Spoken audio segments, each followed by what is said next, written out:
Coaches, this is Rick from The Art of Tennis. This is episode 21.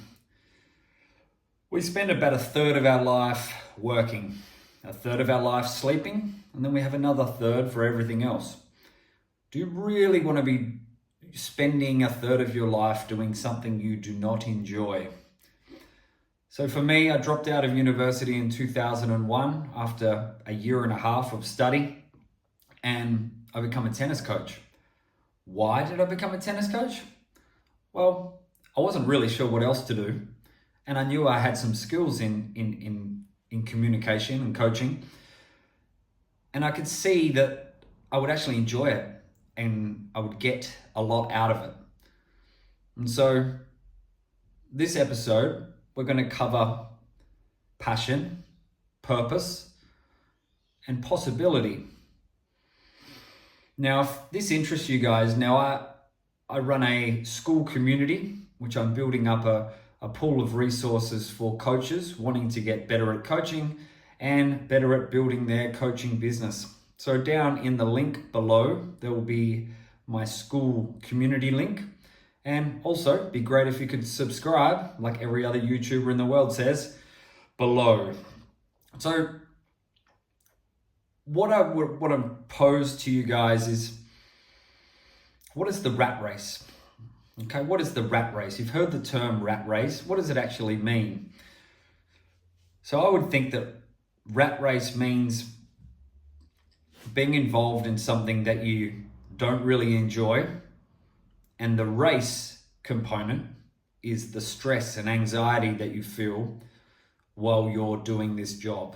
Now, for me, maybe rat race means different things to different people. For me, rat race would mean getting up to leave at 7:30 to be in traffic for an hour, to work in a busy city, to have trouble getting a car park, to quickly rush to get your coffee, to get into your office, to have your boss tell you why you're late, we have things to do, to then work your 9 till 12 solid before you get your 1 hour lunch break, which reminds me a lot of school, and then go back to do some more solid work, probably stay overtime a little bit because you're feeling guilty because you didn't come in early, and then you go home, you're so tired from it all that you just put Netflix on, have dinner, go to bed,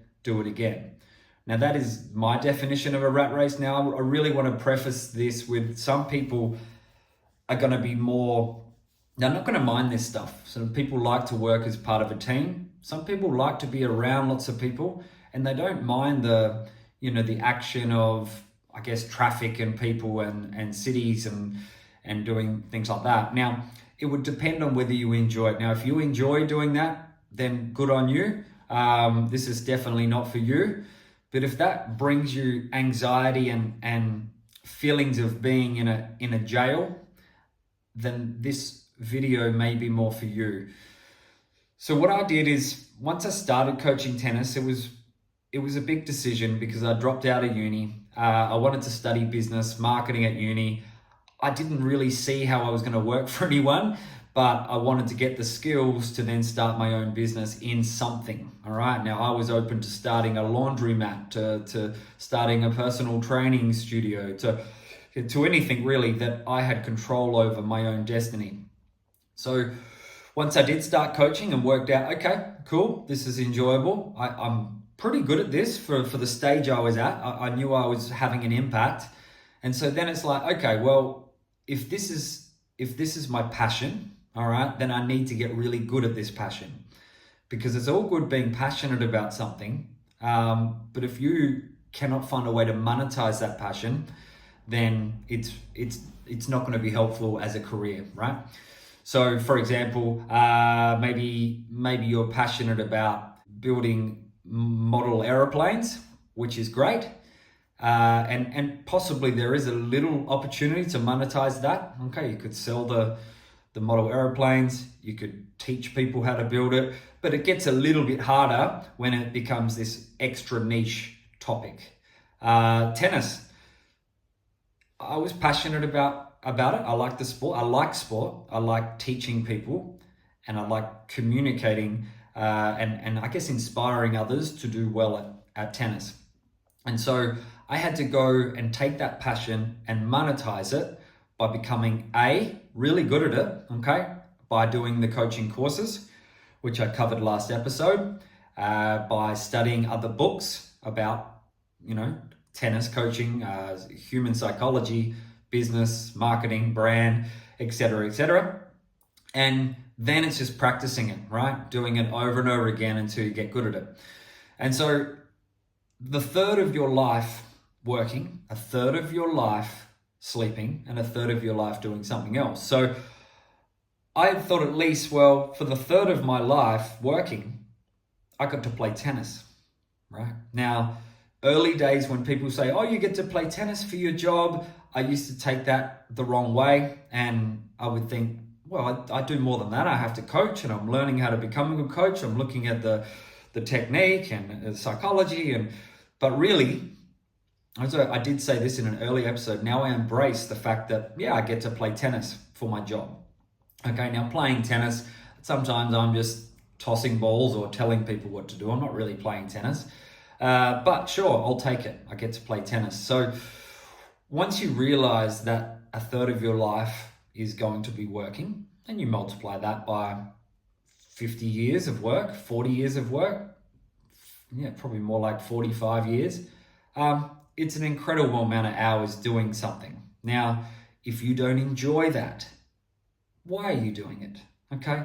Now, look, here's where I'll come back and say that what happens in life is people, they follow what they're told to do in life, and that normally works like, okay, go to school, get good grades, get into university, get a good job, get a promotion, get another promotion, eventually you retire, and then you have free time. Now, your free time at 65 is going to be a bit restrictive, isn't it, right? You're not going to maybe do quite the same things that you would do if you had free time as a 25-year-old or 30-year-old or 35-year-old. So the issue with going through school, university, work, promotion, work, retire, is that maybe you actually don't live life at all. Maybe you're just doing what you think you were meant to do to be a good functioning member of society. So for me, I was always wired a different way. And in high school, I felt like school was some type of prison to me.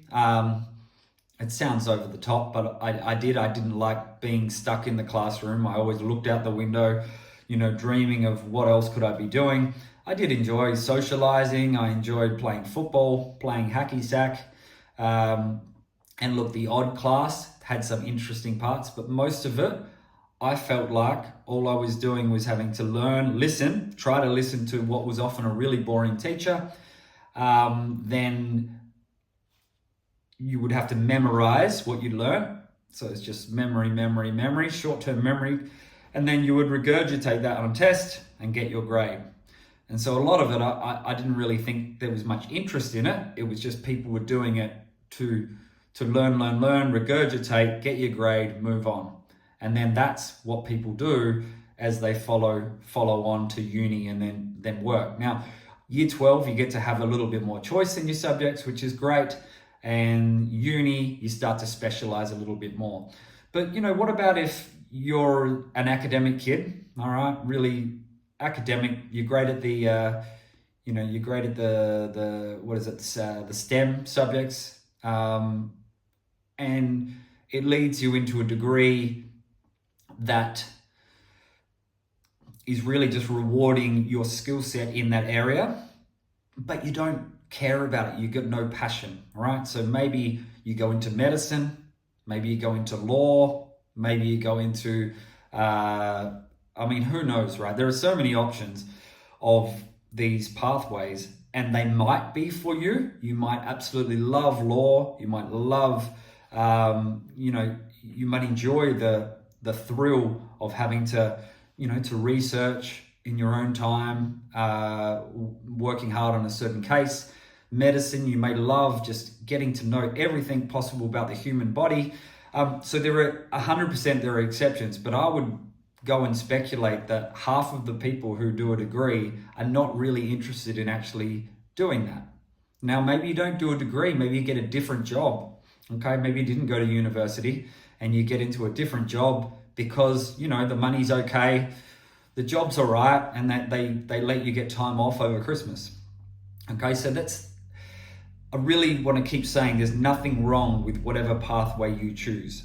My own pathway felt like school was a prison, felt like university was much better than school, but really university had more options that were more in line with someone's interests. But, again, it's a lot about just memorizing, regurgitating information and moving onwards like that. And so then people get into the workforce and they've done their degree and, they've invested a lot of time and a lot of money. Okay, a 4-year degree is expensive. So they're investing their time, investing their money, and so they're not going to go and leave. You're not going to leave that job quickly. You might suddenly you're in there, you're working in floor 14, and you're at the water cooler having conversations. The stereotypical office, and you hate it, right? You absolutely hate it, and all you want to do is go to the beach or whatever else it might be. Go mountain bike riding, make craft, do pottery, whatever it is that you're passionate about. But because you've invested that time and money, you're going to be really hesitant in leaving your job, right? And so this is where maybe midlife crisis kicks in, is people have worked for 20 years and they've worked in an area they don't really enjoy. Okay, they've got their passions that they do on Sundays or Saturday afternoons. Maybe they play mixed netball at night. There's something to give them a little bit of inspiration and enjoyment. But really, because of the investment in the time and money, they're not going to leave the job in a hurry. But how can you make tennis coaching work? All right. How can tennis coaching be a real job? Well, of course it can be a real job, but you need to get good at it. Okay. You need to work on your skills of coaching, and you need to be attractive to both other coaches who run businesses, clubs who have maybe managers who are running businesses, or maybe you get a contract to run your own business at a club, which means you may be answering to a committee or board or something like this. So you need to be working on your own resume to become attractive, because unless you have a facility to do your coaching at, then there really is no pathway. Okay, you could coach at a private court at someone's house. Okay, that's all right. Public courts, so. But when you're getting into a club or center or facility, then that's your first step to building your coaching clientele. All right, and after building your coaching clientele is maybe then you're expanding to your own business and you're taking on other coaches, etc., etc. So you do need to get good at it, okay? Because there's no point just following your passion if that passion is earning you $120 a week, right? It's not going to pay the rent or the mortgage, etc. So you need to get good at it, and you need to find ways to create the highest income from what you do. Now, how does that happen? You're going to create the highest income by becoming better at coaching, so you can charge a higher hourly rate. Okay, an hourly rate for a rookie coach in Australia, look, it might be $60 an hour these days. Okay, it was a lot less years ago, but let's say the retail rate is 60 for a really low-end coach. You're not making 60, of course. If you're working for somebody else, you're probably earning a third of that to a half would be pushing it, but a third. $60 an hour, $80 an hour, and $100 an hour and upwards. So, I mean, there are coaches who have been around, qualified, and they're charging well over $100 an hour, getting close to $150 an hour. Now that's a way that you can monetize it, is by improving your skill set. Now, of course you can monetize, now this is a private lesson, so you could monetize your skill set by running a group lesson. So maybe they're paying $25 each and you're taking 8 people. Okay, that's $200 income that, look, perhaps that's not in an hour, maybe that's in an hour and a half. Okay, you're getting a really attractive hourly rate from those people coming in. They're happy because they don't need to pay as much. But because you've got the numbers, then you can earn above your private lesson income. So that's the way as well, is you obviously, you want to be able to leverage it by opening it up to more people who can come in. Now there's going to be other areas as well, is each time you have a client come in, how else can you help them with tennis? All right, you can help them with lessons, of course, but maybe you can help them buy a racket and help them with equipment, which you make a commission of. All right, you should be able to organize to get a discount with suppliers of rackets and tennis gear. And so you can actually be their agent or their rep to help get their tennis gear in, and you make a small commission each time. All right, so that's another way that you can create some income. So really, it's all very possible to escape the rat race and become a tennis coach. But it's not easy, and you need to take it seriously, like you would a corporate job or like you would any other trade or anything else like that. You need to take it serious enough so you can improve your skill set and then go to the market as an attractive proposition to a client, right? So they're like, oh wow, no, I need to go to this coach or this coaching business because they're just great. They really help my game. They motivate me. I love the enthusiasm, etc., etc. So you need to be able to go to market and be attractive to clients. So look, I reckon that covers what I want to talk about today. But maybe you're in a job that you don't enjoy. Maybe you coach tennis part-time and you don't know that it's possible to turn it to full-time. Maybe you've never considered coaching tennis, but you have you might have a playing background. You might have played Division 1 juniors or strong top division club tennis, and you never followed it because it was never what you were told when you're choosing your subjects for year 11 and 12. It's not like, okay, well, you should do this because you're going to run a tennis coaching business, right? It doesn't, you were going towards uni jobs, or maybe it's trades. Okay, that's sort of the pathway when we get to the end of school. But let's be open-minded to the fact that there are many other pathways that you can follow as well. And if that is your passion, then you should definitely follow it. Especially if you're young and you don't have a mortgage or high rent to pay, then really you've got nothing to lose, but spend 5 years trying to build a tennis coaching business up and see how you're enjoying it. Okay, or maybe you've been around for a while, you've got some savings, so you can take a year or two to live off the savings and start building your skills up in your tennis coaching and your business. So that's very possible. Now, to finish off, the philosopher Alan Watts has lots of great sayings, but one of them is along the lines of, I might get it a bit wrong, but if money was no object, what would you choose to do? Right? So forget money, forget status, forget doing what mum and dad told you to do, forget doing what the career counselor said you should do. If money was no object, what would you do? Or how would you spend your time?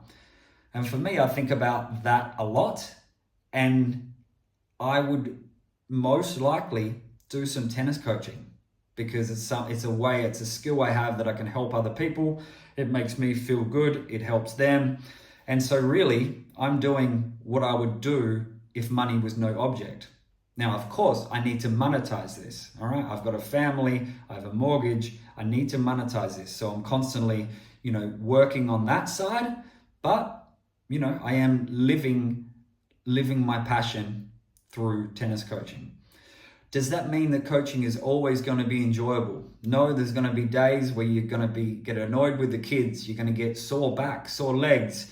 Maybe you've running a business, you're having problems with your staff, or you've got parents complaining about this or wanting their kids in certain groups, or you have there's damage to the court, or, all sorts of situations can happen that are going to make for a less enjoyable day or less enjoyable week. But that's going to happen in any job. However, if I'm going to spend a third of my life working, then I'm going to make sure I'm going to enjoy it. And tennis coaching gives you that great opportunity to be able to enjoy your work and make a difference. That's it from me. We'll see you next time. Cheers.